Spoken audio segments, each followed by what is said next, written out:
C'est la piste aux étoiles. C'est pour ces moments qu'on kiffe faire notre métier. C'est la Ligue des Champions, les quarts de finale aller. Comment ça va, Thomas? Ben, très excité, tout va bien. Salut Christophe. Vraiment, là, on rentre dans un tunnel de 10-15 jours qui vont être complètement dingues. On a des affiches de Barjo. Il y a enfin, j'espère qu'il y aura beaucoup de suspense. Et en tout cas, sur le papier, c'est magnifique. Et j'ai hâte. Hâte d'être à mardi, pardon. Ah ouais, et bah demain on va se retrouver, mercredi on va se retrouver, demain soir en live à l'issue d'Arsenal Real Madrid. Ensuite mercredi on se retrouvera après PSG Aston Villa en live également sur la chaîne Le Vestiaire Football Club. Sonnez la cloche, abonnez-vous et on On va est bientôt voir tout 40 000. ça. On est bientôt 40 Bientôt 000, les 40 amis. 000. Sur Ouais, vous. c'est un bon chiffre.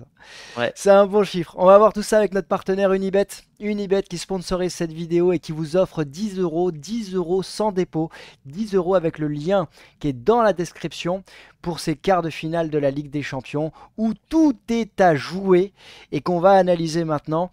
Les pronos avec Unibet et vous avez jusqu'à 100 euros de bonus si votre premier pari est raté. Alors évidemment, on vous rappelle que jouer doit rester un divertissement exclusivement réservé aux personnes majeures. Et on va regarder qui sont Mm, les mm. favoris. Thomas, Eh t'es oui. comment là? T'es comment? Bon, j'ai hâte. Franchement, j'ai hâte. Je peux pas dire que je stresse parce que c'est un peu la force de l'habitude. Même quand le Real va mal, on va en parler. Ben, ils sont capables d'élever leur niveau de jeu en Champions. Mais là, Ouais. j'ai hâte de voir la. T'as hâte de- de voir tout ça? Bah attends, je vais te Ouais, partager justement les premières cotes. On va commencer par Arsenal. Arsenal, ouais. Real Madrid. Arsenal, Real Madrid. Alors commençons par Arsenal. Parce qu'on a dit, faut-il craindre ces Gunners du côté du Real. Ils ont fait match nul ce week-end à Everton. T'as vu le match? Mm. Tu flippes un peu ou C'était pas? pas un grand Arsenal, mais après, en fait, je vais me répéter dans pas mal d'équipes pour cette vidéo, mais les matchs avant la Ligue des Champions, les grosses écuries ont souvent du mal parce que les joueurs ont la tête à la Ligue des Champions, ils ne veulent pas se blesser, ils veulent aussi gérer leur physique. Donc tu regarderas que ce week-end, il y a beaucoup d'équipes qui ont fait des faux pas et Arsenal en fait partie. L'infime espoir de gagner la première ligue s'est envolé, même Hmm. si on le verra derrière. Enfin, Liverpool a perdu, donc mathématiquement, ils ont gagné un point. Mais bon, voilà. Hmm. Euh, pour moi, ça sera très compliqué. Mais c'était pas un grand Arsenal. Voilà. Donc il y a Trossard qui a marqué un joli but, mais pour moi, c'est une erreur de la défense, c'est une erreur de Pickford. Il y a cette défense d'Arsenal qui a été du coup revue avec l'absence de Gabriel. Et ça, c'est quand même un gros coup dur pour les Gunners, l'absence de Gabriel, parce que Hmm. c'était lui le vrai patron de cette équipe-là. Hmm. Maintenant, voilà, je pense que chez eux, contre le Real, ils ne joueront pas de la même manière. Donc, Pour ce ceux sera qui plus. veulent un avant-match très spécifique et un focus sur Arsenal, on a fait une vidéo la semaine dernière. Est-ce que Arsenal Ouais. est un piège pour le Real Madrid? Évidemment, c'est une vidéo qui est disponible sur la chaîne. On vous mettra le lien justement pour que vous puissiez voir. Il y a 18 minutes spécifiques dédiées aux Gunners. Euh, les Gunners qui s'étaient arrêtés la saison dernière à ce niveau de la compétition vont affronter le tenant du titre, mais un tenant du titre, le Real, qui ce week-end, ils ont pris une petite clim au Bernabeu. Ils ont même perdu le titre. C'est mérité, hein. Franchement, Ouais. ça fait 8 buts encaissés sur la semaine en 3 matchs à domicile. Rendez-vous compte, c'est quasiment 3 buts par match. C'est pas digne du Real. Un Real qui n'a aucune force collective, qui travaille mal, qui me déçoit énormément. Et je vais pas dire que c'est une défaite méritée, mais c'est la juste sanction quand tu joues aussi mal, que ce soit défensivement où tu laisses des boulevards, ou offensivement quand tu vois qu'il y a toujours, au mois d'avril, aucune complicité hein, entre les quatre offensifs. Donc, c'est compliqué pour le Real. Maintenant, on le sait, par expérience, c'est une équipe qui n'arrive pas à être régulière en championnat, mais qui est capable d'enchaîner les grosses prestations en Ligue des Champions. J'en ai pour preuve ce qu'a fait Zidane avec le Real. Lorsqu'il était entraîneur, ils étaient parfois très mauvais en Liga, ils avaient parfois lâché la Liga, mais ils allaient au bout en Ligue des Champions. Évidemment, c'est ce que je souhaite pour cette année, mais ça me paraît compliqué au vu du niveau, parce qu'en fait, finalement, il n'y a aucun mois dans cette saison où le Real a été régulier, performant, dominant. Tous les matchs sont compliqués. C'est ça qui est terrible. Il n'y a aucun match facile. Après, c'est cette équipe qui se construit comme ça et elle a un ADN Ligue des Champions. On a l'impression qu'elle est toujours sur une ligne de crête et elle tombe toujours du bon côté. Alors, est-ce que Ouais, ça va se poursuivre face à Arsenal au match aller? Donc, les cotes avec une ibet 2,35 pour Arsenal, 3,28 pour le match nul, 3,02 pour la victoire du Real. On je va suis en regarder accord juste avec la. les codes déjà, hein. Ouais. On va regarder la qualif, hein, c'est le Real qui est favori, ce qui me semble logique pour la qualif à l'issue des deux rencontres. Quels que soient les résultats, le Real est à 1,50 et Arsenal à 2,55. Moi, je vois Arsenal ne pas perdre cette rencontre. J'ai du mal à imaginer les Gunners s'incliner face à ce Real Madrid.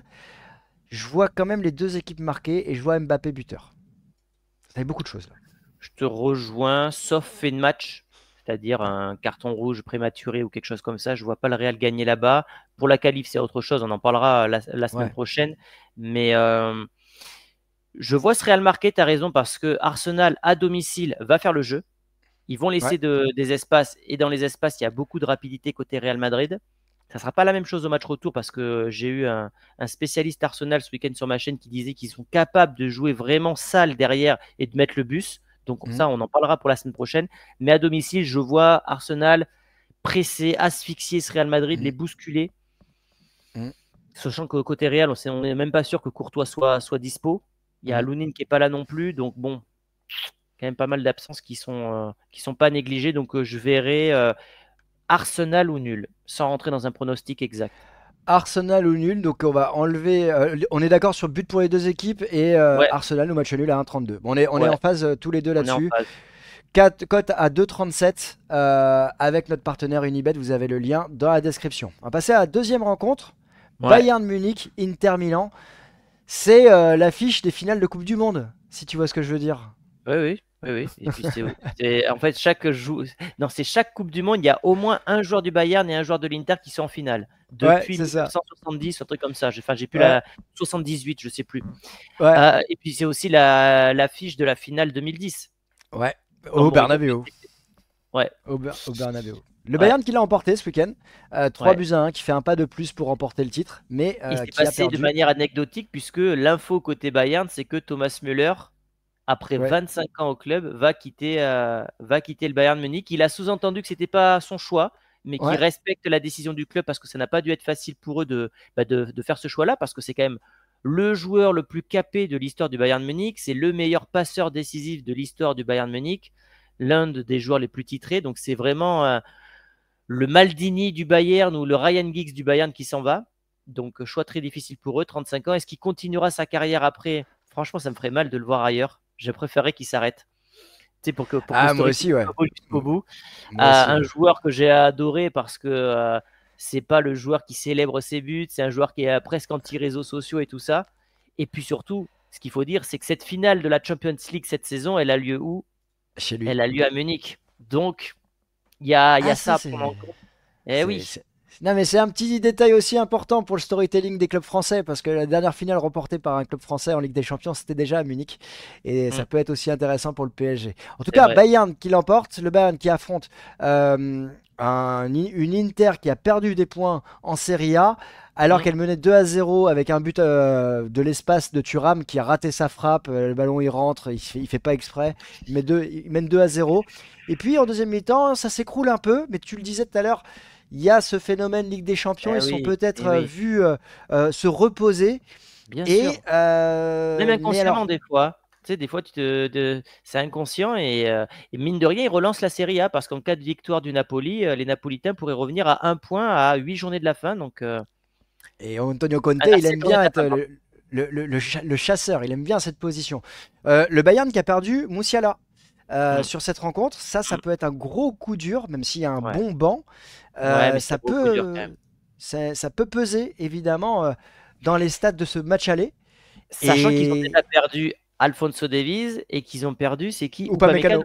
Upamecano, Donc, ça Upamecano, commence ouais. à faire beaucoup côté Bayern Munich. Malgré ça, je ne vois pas le Bayern perdre chez eux. Ah, Je sais pas s'ils vont se qualifier. On ouais. verra ça la semaine prochaine. Mais je pense qu'ils vont gagner ou faire match nul chez eux. Ah bah écoute, intéressant. Les cotes, Bayern Munich 1,97, match nul 3,52, l'Inter à 3,72. Ça semble logique, mais la cote elle est élevée de la victoire à domicile. Et en qualif, c'est le Bayern qui est favori à 1,65 et 2,15 pour l'Inter. Pas forcément Euh, d'accord, ça, pour le coup. ouais, moi non plus. Moi, je vais te dire que je ne vois pas les deux équipes marquées. Je vois un score qui sera soit un 0-0, soit un 1-0 côté Inter. Je pense que Harry Kane va être muselé. Et je vois là, à l'inverse de toi, donc là, on Tu va crois pas être l'Inter ne pas d'accord. perdre. Ok. Exactement. C'est-à-dire que on va descendre juste un peu, ou peut-être que je l'ai passé. Voilà, c'est ici. Toi, tu vois le Bayern ou match nul à 1,24. Moi, je vois le Ouais. match nul ou l'Inter à 1,73. Et si jamais il y a un buteur côté Bayern, Kane, même, ça peut même être un penalty. Je verrais bien moi à 1-0 ou à 1-1. Pour moi, il n'y aura pas beaucoup de buts dans cette Mm. rencontre, sachant qu'il y a l'Inter en face. Donc, ouais, je vois pas le Bayern perdre. Eh ben, vous nous direz en commentaire quel est justement votre prono pour ces deux premières rencontres. Est-ce que tu voulais rajouter un élément sur cette rencontre ou on passe Non, au non, on peut Barça? passer au Barça, ouais. Le Barça qui a... alors, faut le voir comment? Faut le voir, ils ont pris un point d'avance en plus en Liga ou ils ont manqué de tuer cette Liga avec ce match nul un but partout face au Betis. Pour moi, ils ont loupé le coche de tuer la Liga parce que le Real doit gagner le Classico et doit espérer un faux pas du Barça pour être champion. Mm. Et là, pour l'instant, rien n'a changé. C'est-à-dire que le Real, s'il gagne le Classico, doit toujours espérer un faux pas du Barça, match nul ou défaite. Ils avaient l'occasion, en plus, parce qu'ils jouaient après, de clairement tuer la Liga. Ils l'ont pas fait. Ça ne veut pas dire qu'ils ne vont pas gagner la Liga, Bien sûr, bien sûr. mais on est encore dans la lignée des clubs qui, avant la Ligue des Champions, perdent des points, etc. Donc, tant mieux pour le suspense en Liga. Est-ce qu'il y aura une incidence en Ligue des Champions? Pas forcément. Ils vont affronter une équipe du Borussia Dortmund qui se refait une cerise Ouais, avec une victoire 4 buts à 1 à Fribourg. Alors ça mm. sera peut-être un peu juste pour aller chercher une place qualificative en Ligue des Champions, quoique, parce qu'il y a Il 4 reste clubs, 10 hein. journées.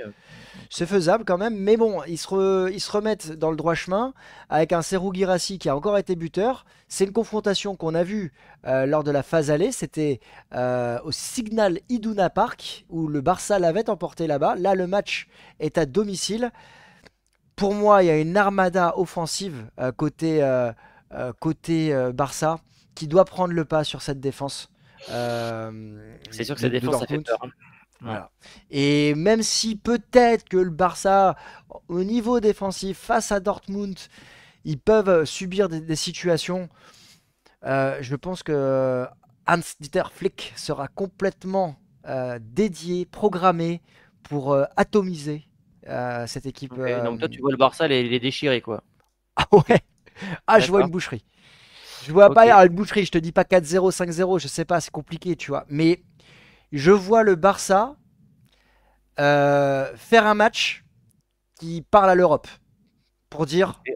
on est là et on Mhm. va y aller. Voilà. Ok, ok. Bah, il y aura déjà un match dans le match, c'est qu'il y a Lewandowski qui va quand même jouer contre son ancien club, donc je pense qu'il va briller. Il est habitué à marquer en Ligue des Champions. Je vois le Barça s'imposer facilement. Mhm. Je vois néanmoins peut-être un but de Dortmund. Donc but pour les deux équipes de ton côté. Ouais, but pour les deux Ah, il est pas équipes. mal celui-là. Il a 2,40. Regarde, c'est le Ouais, MyBet Barça et but pour les deux équipes. ouais, voilà, bah celui-là, très bien. On change pas ça. Et si je dois aller sur un prono exact, un 3-1, 3-1 Barça, tu vois. Un Ouais. mini suspense pour le match retour, mais Ah, s'il un y a Barça. plus 2 c'est attention, ça peut voilà, c'est un mini suspense. Ouais, je vois ce que Voilà, tu veux dire. Mais plus 2 quand voilà. même face au mur jaune, va falloir aussi être solide et ça sera intéressant aussi comme test Mm. si le Barça l'emporte. Mais voilà, je vois le Barça facile. Je vois pas ce Barça douter. Et même si Dortmund va mieux, ce Barça est tellement au-dessus offensivement que Bah, je les pense. cotes, elles sont là, hein, tu vois, 1,35 pour le Ouais, Barça, 5,45 pour le match nul, 7,30 pour Dortmund. Le Barça qualifie à 1,20. Moi, je vois, tu vois, dans les cotes, alors peut-être Lewandowski, je te rejoins. Moi, je vois Barça qui gagne de 2 ou plus à 1,80 et Rafinha, je peux Rafinha en Ligue des l'imaginer Champions, il est buteur. bon. T'as Ouais, raison. ouais. Rafinha en Ligue des Champions est très bon. Autant la journée de mardi, ça s'annonce serré, autant celle de mercredi, ça peut tourner Ça peut tourner à la démonstration, tu crois? à la On, pa- démonstration. Ouais, on passe à la dernière rencontre, ouais, PSG Aston ouais, Villa, qu'on débriefera en live à l'issue du coup de ouais. sifflet final. Le PSG champion avec Désiré Surdoué, comme il a été surnommé en France. Quelle saison. Euh, Quelle saison! Le Craquito. Il est éblouissant, faut le dire, faut le reconnaître. C'est assez incroyable de voir la répétition des efforts qu'il a et la pression qu'il a aussi à son âge, à son jeune âge. Et il arrive aujourd'hui à reproduire, à être linéaire et dans l'évolution. C'est quand même rare. Et je suis assez dithyrambique sur lui parce que je ne l'attendais pas à ce niveau-là. Je pensais pas qu'il signerait au PSG. Je pensais qu'il allait signer du côté du Bayern. Et il a assumé d'aller au PSG, Mm. de se construire une deuxième partie de début de carrière avec Luis Enrique. Ouais, Et bravo à c'est un Luis Enrique, symbole de ce hein, PSG. qui Ouais. confirme qu'il adore les jeunes joueurs. 10e titre pour Marquinhos, record absolu. Ouais. Compliqué à battre ce record quand même, hein. Ouais. Ah oui, bah oui, là, oui, ça va être compliqué. Ouais. Mais un Compliqué. PSG qui a fait le taf. Alors après, voilà, c'était pas un grand match, mais il fallait qu'ils ne le perdent pas. Bon, c'était Exactement. pas. Et ils ont gagné. Comme je t'ai dit, ces matchs-là, c'est pas les plus intéressants à analyser, hein. Et retour de Lucas Hernandez, Mm. tu Mm. vois. On sait que Marquinhos va être suspendu. Est-ce que Lucas est rentré pour Nuno Mendes ou est-ce que Lucas est rentré pour avoir des minutes pour passer dans l'axe? Sachant que c'est Beraldo habituellement qui remplace Marquinhos, ça sera un point d'interrogation. Mm. Au milieu, il a fait tourner encore un match sans défaite pour Fabian Ruiz, je crois qu'il a atteint les 50 matchs en tant que titulaire sans défaite avec le PSG. Et Il a fait. pareil, hein. Il a un record avec l'Espagne, hein, Fabien Ruiz. Ouais, Il n'a jamais perdu avec la sélection. c'est un totem d'immunité. C'est ça. Paris qui a su faire tourner. Paris qui est champion. Paris qui est concentré exclusivement sur la Ligue des Champions désormais parce qu'ils n'auront pas de match le week-end prochain face à Nantes, qui a été Ouais, décalé. Et ouais. de leur côté, on l'avait analysé aussi, c'est important de le préciser. On va vous passer voilà, la vidéo. On a analysé 100% Aston Villa la semaine dernière. Et oui, on taffe. On essaye quand même de vous proposer du contenu de qualité au quotidien, hein, les amis. On a analysé Unai Emery, le Unai Emeryco, comme tu l'as surnommé. Ouais. Et c'était un match test quand même, parce que c'était le troisième en face. Et je me rappelle qu'il y a un de nos abonnés qui a écrit en commentaire, en nous trollant, que évidemment il fallait faire attention à Aston Villa parce qu'ils étaient à 7 ou 9 points de Nottingham Forest. Et bah, bien lui en a pris. S'il sous-estime Aston Villa, on a vu Aston Villa battre Nottingham Forest 2-1. Et c'est un marqueur parce qu'ils ont battu le troisième et ils reviennent à 6 points. Et ils sont en pleine route pour la qualification en Ligue des Champions. 7 ou 8 victoires consécutives, hein, pour Aston Villa. Donc, ils arrivent dans une forme olympique contre le PSG. Ah, c'est 7, 7. pardon. 7. Et ça sera intéressant. Ça sera intéressant. Alors, je ne vois pas grand suspense, mais au moins, je me dis, c'est cool parce que dans le storytelling, ils arrivent au moins avec une bonne dynamique. Donc, ça peut créer, pas un mini doute, mais un semblant de suspense, même si au parc, je pense que ça va. Peut-être pendant une demi-heure, ils vont se jauger, les deux équipes. Mais je vois à la fin une victoire du PSG. J'aime bien le my bet, là, Celui-là. le deuxième. Ouais, le score Celui-là. exact. Là, j'aime bien. J'étais sûr que t'allais jouer ça. Ouais, j'adore les scores exacts, moi. Enfin, les scores multi-choix, Deux, pardon. ouais, les 2-1, 3-1 ou 4-1. Tu vois Paris, donc les deux équipes marquées. Paris potentiellement encaissé ce but. Attention, 2-1 ou 3-1. Alors attends, déjà les cotes. 1,37 pour Paris, match nul à 5,05 et Aston Villa à 7,50. 2-1 ou 3-1, c'est pas la même chose au match retour. Parce que évidemment, c'est facile à dire ça, c'est une porte ouverte enfoncée, mais je pense que tu vas en menant 2-1, tu y vas en serrant les fesses à Villa Park. Tu y vas avec un 3-1, tu as quand même de la marge par rapport à ce que tu as réussi à réaliser à Liverpool.